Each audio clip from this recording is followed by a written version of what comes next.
शर्मा परिवार में आज फिर वही पुरानी बहस छिड़ गई थी।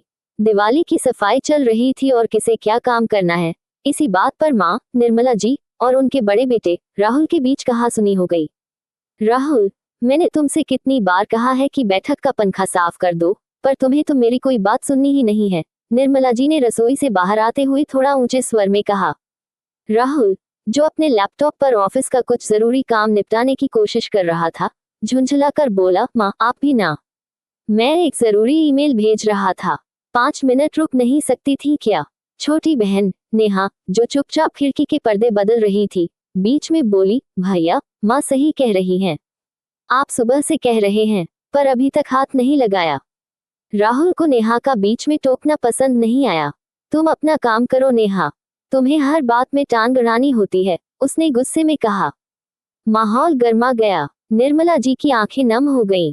उन्हें लगा कि उनके बच्चे अब उनकी कद्र नहीं करते। राहुल को भी अपनी मां के प्रति अपने व्यवहार पर पछतावा हुआ, लेकिन उसका अहंकार उसे माफी मांगने नहीं दे रहा था।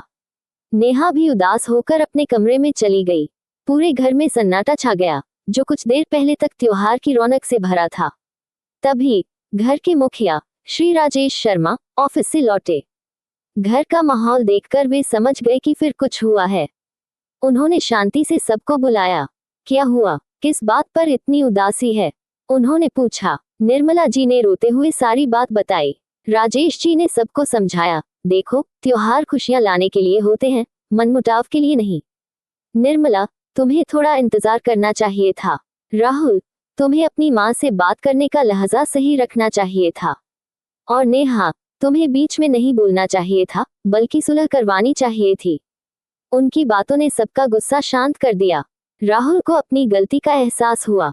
वह तुरंत उठा और माँ के पास जाकर बोला, सॉरी माँ, मुझसे गलती हो गई, मैं अभी पंखा साफ करता हूँ। नेहा भी आए और उसने माँ को गले लगा लिया।